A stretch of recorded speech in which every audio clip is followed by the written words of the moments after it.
jërëjëf mbokku téléspectateur de Baol TV ak ñi ñuy topp ci www.baoltimes.com di internautes yi. recevoir nañ ak yéen ci li nga xamante ni mooy seen émission question de l'heure tey nag ñu dalal ndaanaan suñu benn naataango di Mansour Sy Cissé nekk correspondant journal Le Soleil fii ci goxu Njaareem ñu war a waxtaanee nag ponk yi am njëriñ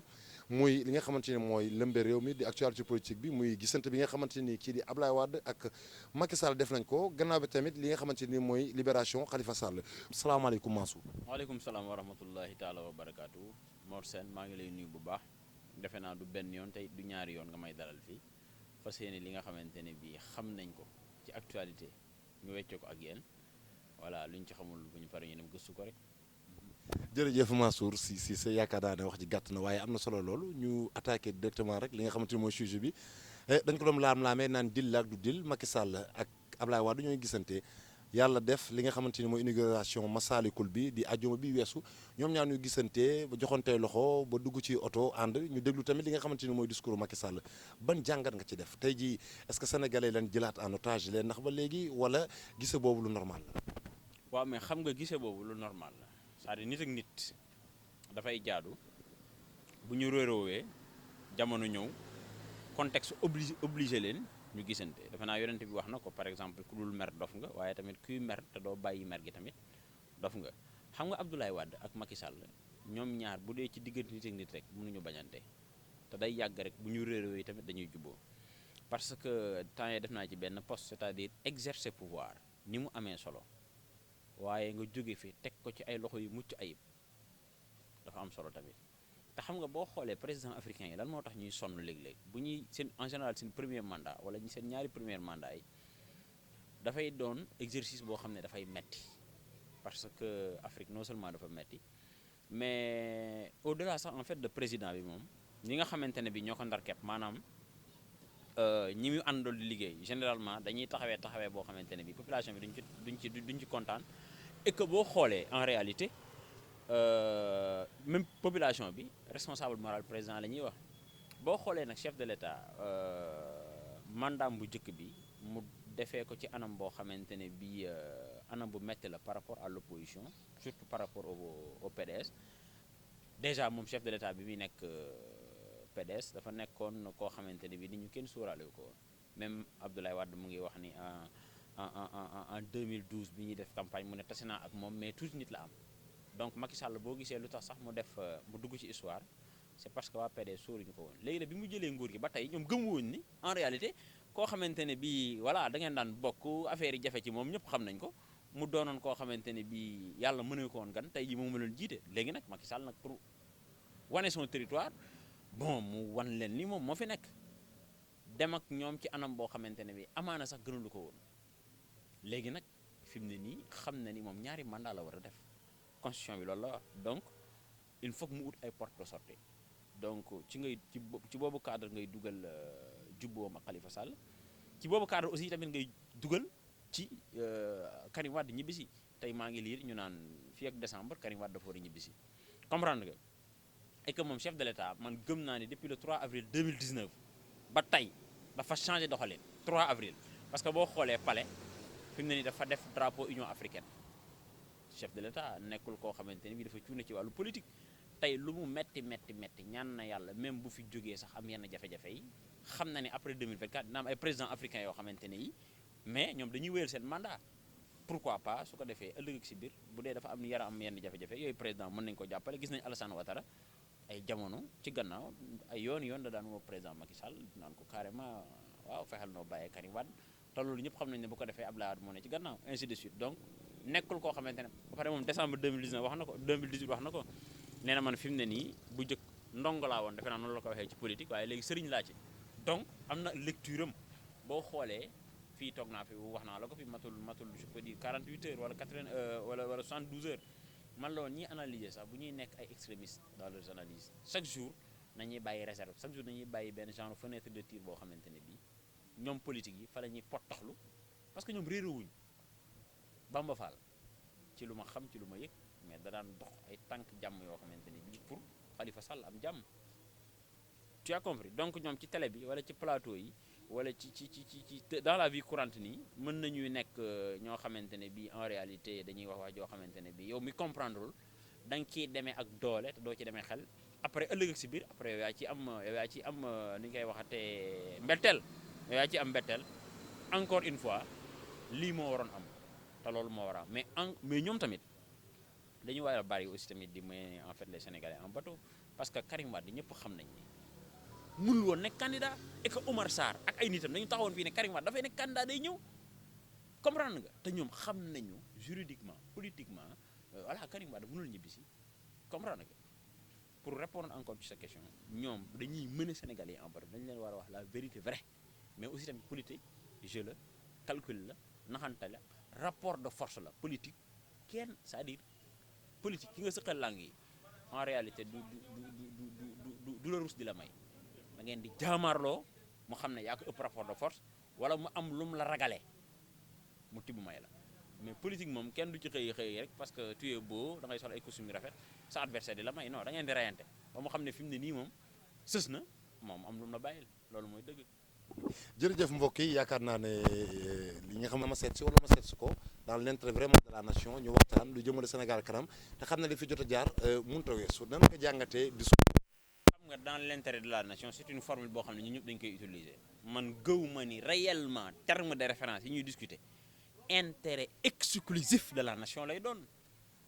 parce que nag Serigne Abdou Aziz Sy Al Amine ñaan na Macky Sall pour na bàyyi Karim Wade mais daa bañoon. boobu arrangé wu ko woon loolu mooy dëgg aussi tamit gars yi nañu wax dëgg quoi vous comprenez nu ñu koy waxatee sëñ Sidi Mokhtar Mbacké defe naa wax naa ko ñaan na ko kiiwul comprendre nga sëñ Mountakha avant muy yëg ci jal bi par exemple pour le cas de Mbaye Touré demoon na seeti ko comprendre nga am na source yu wax ne sax Mbaye Touré dañu ko bëggoon bàyyi duñu bàyyi Khalifa Sall ñi yor dossier bi ne loolu xel xalaatu ko duñ ko nangu dafay flagrant comprendre nga donc tey jii bu nekkee Serigne Mountakha mooy jël dossier bi en main waxtaan ceeg ay kàngam yaa ngi dégg ñu ngi wax sax ku ñuy wax Mountakha kan nga xamante ne turandoo Serigne bi la jige ko lool doon milliardaire su ma juumalee doon daal borom barke ak ñu ngi ciy wax ay soxna Baali comprendre nga ñu ngi ciy wax ku ñuy wax benn policier bu ñuy wax Thiendella Fall man xam naa kooku defe naa su ma juumalee DGE la nekk direction générale des élections ñooñu jox nañ ci ay sànku jaam mais au finish c'est parce que chef de l'État loolu moo ko arrangé aujourd'hui Macky Sall il est obligé bu dee dana ci mën a xaj jubboo sax Ousmane Sonko parce que nag kaay ma xamal la benn affaire na sëriñ bi pouvoir yàlla ci alxuraan dafa wax ne maa koy joxe mais su ma koy rocci maa koy bif ma pare ci loxo yu ma neex laa koy dugal te mook Ousmane Sonko gis ngeen seen rapport ni mu mel dafa heurté moo tax Ousmane Sonko c'est un opposant radical aujourd'hui mook Idrissa Seck ñu ngi wax naan ñu ngi ay pourparlers dina bett ñu bari nag parce que aussi tamit saa yi encore une fois Macky Sall fi mu ne nii kenn ñaanu ko yàlla Abdoulaye Wade fan yi mu am dund ko Macky Sall bu dee daf ko am dund ko ba pare nekk ci jafe-jafe après exercice du pouvoir mais du am jàmm te ay doomu xale lañu tu comprends loolu yëpp daf koy calculer te fi mu ne nii bu dee Macky Sall dugg na ci histoire ñaan na yàlla dugg ci légende comme ay ñoom ni ñu koy waxatee ay ñoom kii ni ñu koy waxatee ay Mandela ak ay Paul Kagame ainsi de suite ainsi de suite encore une fois intérêt exclusif de la nation man yaakaaruma ko gëmuma ko man dañuy xool nu ñuy def pour arrondir seeni angle te lii ma la wax am na RDC un président qui s'appelle Joseph Kabila jël nguur gi am nga ne dictateur la napp nit ñi ko wax mu ut jóbbu ci kaso bi ay prisonniers politiques comprendre nga mais fexe na ba lijjanti ko une élection à un seul tour mu jël jox ko en fait ko ñuy wax ci ce qui dit comprendre nga ci ñëpp xam nañ ni même les observateurs de l'Union européenne xam nañ ne élection boobu mascarade la loolu mooy dëgg mais Afrique moo tëddee noonu donte nag loolu daf fi war a jóge quoi daf fi war a jóge encore une fois sénégalais yi le peuple africain ñoo war a xippi seen i bët xam ne politique yi daanaka seen i xuloog seen i kii boo ci mënta maandu tamit ànd ci ak modération loolu mooy li nga xam ne mooy dëgg mais man gëmuma ni encore une fois Abdoulaye Wade ak Macky Sall bu ñu tasee xam nga ay dialogue yi yëpp ay prétexte la rek bu dee fee rek la ñuy wax parce que on a institué le dialogue le 26 mai 2000 je pense 2016 la woon lan nañ ma wax lan moo nekkoon terme de référence yi nañ ma wax lan moo ci génne li ci génne nan lañ ma wax lan lañ ci appliqué tey mu jural un impact positif à la nation sénégalaise. Donc encore une fois prétexte lay doon pour ñoom ñu xool nan la ñuy def pour jàmmoo Karim Wade ñibbisi pourquoi pas ñu amnistier ko amnistier Khalifa Sall xam nga réew mi delluwaat ci dal mais surtout man li ma gën a gëm bénéfice bi Macky Sall lay doon bénéfice bi voilà Karim Wade ak Abdoulaye Wade lay doon mais jàpp ma ni population yi danañ ci bénéficier wu xanaa mu gën a indi stabilité aussi tamit amul njëkk. jërëjëf mbokk yi yaakaar naa ne bi mooy xaaj bu njëkk bi nga xamante ni moom la ñu waxtaanee muy gisante Abdoulaye Wade ak Macky Sall Mansour Cissé maanaam attiré na attention yu bëri dëgg la lu waroon a am la parce que ay nit lañ dañuy dund ci àdduna bi loolu war naa mën a am waaye est-ce que ñoom ñaar bu ñu gisantee ils vont parler ou bien poser des actes allant dans l'intérêt de la nation point d'interrogation seen émission question de l'heure la yaakaar naa nañ ci dellu siwaat ak Mansour Cissé xool ba xam ñoom gise bi ñu waxoon wala leneen li ñu waxoon ba xam internation bee ko tax a jóg wala déet waaye ci beneen xaaj bi ñu jëm mooy la libération du maire de Dakar muy Khalifa Ababacar Sall libération bi nan ko gisee Khalifa Sall bi mu génnee tamit il a drainé vraiment une foule de wane waa dooleem ba léegi ne man maa fi nekk. non xam nga man li Barthélémy Dias wax loolu laa gëm c'est-à-dire Khalifa Sall dañ ko libéré parce que ñi ko jàppoon dafa dem ba ñoom mënatuñ koo wëyal di ko jàpp loolu mooy dëgg c'est-à-dire loolu mooy dëgg c'est-à-dire dafa dem ba mu nekk benn genre patate chaude Barthélémy Dias nee na c'est celui qui l'avait détenu de manière illégale qui s'est libéré lui-même man boobu formule laa gëm c'est-à-dire loolu mooy dëgg quoi comprendre nga du yoon ci réew ku am ambition ñu lay indil ay jafe-jafe c'est-à-dire loolu du yoon population yi ñoom ñooy décider nit dem na fi élection fukki yoon amul dara nit dem fi élection benn yoon am ndam comme Macky Sall donc moom waroon na gën a am yaatu dënn bàyyi jeu bi ibbeeku mais après sénégalais yi ñoom ñooy arbitrer encore une fois man li ma gëm te jàpp ko mooy jusqu'à présent le maire de Dakar s'appelle Khalifa Sall xam nga lu tax parce que Soham El Wardini première adjointe maire la bi ñu ko destitué comme ni ko acte 3 waxee il perd son mandat dañuy organiser waat man bi ñuy organiser élection yi mairie bi yaa ngi dégg pour conseil yi voté maa ngi toog Soham moo gagné donc c'est dans la continuité de Khalifa Sall moom sax loolu la wax donc jusqu'à présent li ma gëm te jàpp ko mooy non seulement il a été maire en 2009 2014 mais 2009 ba 2019 nii Khalifa Sall c'est le maire de Dakar te balaa ñu ko doon xamaat yaa ngi dégg Khalifa Sall ñu organiser waat élection boo xamante ne bii ci balaa boobu dañ koy amnistier xoolal koo xamante ne bii ñu ngi ko libéré un dimanche ñëpp xam nañ day am championnat européen dimanche nit ñi ñu ngi ci seen kër yi ak heure bi ñu ko libéré bàyyi ci xel dimanche ñëpp xam nañ ne nit ñi dañuy concentré wu pour waajal lundi c'est-à-dire Khalifa Sall waa Sénégal ñi dëkk Dakar maanaam waa Sénégal ñi dëkk Dakar ñoo ko teeru de manière spontanée est-ce que comprendre nga kooku tey jii boo jàppee ne amul légitimité populaire pour yor sax Sénégal non kon amuloo lecture parce que waa Thiès génnuñu de bàyyi ci xel yeneen 13 régions yi génnuñu diaspora bi gis ñu leen ñu manifester saa yi loolu c'est un bassin électoral réel dafa am légitimité parce que koo xam ne depuis 13 ans yaa ngi parti socialiste Ousmane Tanor Dieng na ko yàlla yërëm sax moom moo ko fa jiitu comprendre nga def mën naa ne xoolal fi mu war a jaar yëpp la jaar pour le parti socialiste yor maire nekkat maire de maire dans une capitale yow ñu tëj la ñu investir la en prison nga nekk député nga nekk ci prison bi di gérer les affaires courantes de la mairie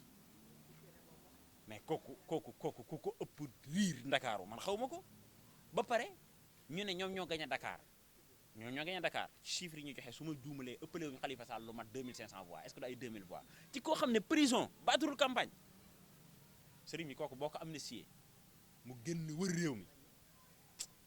non bu la dóoree du la dóor sax 1-0 du la dóor 2-0 da lay dóor lu bari. ay parti socialiste Khalifa Sall du cuune ci politique ci lecture am bu jàppee ne waa parti socialiste yi dëkk Dakar ñoo ko teeru non kon deful lecture nee naa la waa Sénégal ñi dëkk Dakar ñoo génn teeru ko ay maires yor ay kan troisième âge c'est-à-dire toutes les couches des populations de Dakar se sont mobilisés pour l'accueillir loolu mooy dëgg man ci ni ma comprendre Khalifa Sall du delluwaat parti socialiste non dafay créer loo xam ne benn synergie benn mouvement boo xam ne wala benn plateforme boo xamante ne daf koy indi benn genre dynamique électorale nga xam ne la des ca parti socialiste daf koy absorbé mais loolu mooy dëgg frustré yi nekk Benno Bokk Yaakaar mu jël frustré yi nekk PDS mu jël parce que bul fàtte ne am nañu voté Sonko Khalifa Sall lañu def naa ci am nañu voté Idrissa Seck Khalifa Sall lañu def bàyyi ci xel am nañu dem Benno Bokk Yaakaar dañuy bëgg Khalifa Sall comprendre donc na taxawal loo xamante ne nii ñëpp koy fàq ñëw te loolu yomb la mais gis nañu Macron bi mu bëggee jël en fait la France ñëw fii di créer ay parti non dafa créer benn mouvement tuddee ko En Marche looy dox ñu dund kii dox ñu dund ba du pare bu pare après daal démissionné jël En Marche tu comprends donc Khalifa Sall ambition tey jii Barthélémy Dias waxal na ko ngir maa ko nee 2024 Khalifa day nekk candidat mais aussi lépp naa Khalifa Sall aussi tamit jarul ñu ne ci def ay déclaration à l'emporter candidat gis nga bi nga ko fi waxee mooy li olof di wax bu nga xam fooy jëm doo teel a am nañu liggéey parce que aussi baax Khalifa Sall il a 5 ans à tirer tey 5 ans dafa bëri mais aussi seen avantage bi nga xam ne dafa bëri mooy politique endurance avantage bi mooy Macky Sall amuloon 5 ans 3 ans la am 3 ans en tant qu'opposant il a pris le pouvoir 2008 la génn 3 ans 4 ans il a pris le pouvoir le gars il a 5 ans en termes de le plan politique comprendre mu jëlaat mairie man d'accord ma sax mu naan non je ne peux être maire non xoolal mairie c'est la mairie de Khalifa Sall sur le plan politique waxuma ay loo xamante ne moomee la ko doon non il a travaillé sur le plan politique ba moom ba téye Dakar ku téye c'est-à-dire tey jii bu doon politique day am ay baat nag affaire yooyu baat yi Dakar Khalifa Sall moo ko téye loolu mooy dëgg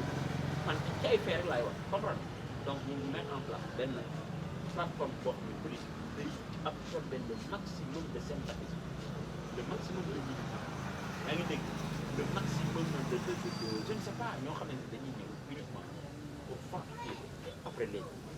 voilà mu éviter jël yenn coups yi sakkanal boppam après 2024 moi je pense que dafay nekk une force politique réelle te aussi éviter le maximum d'affaires communes parce que tey jii Sénégalais yi war nañu ko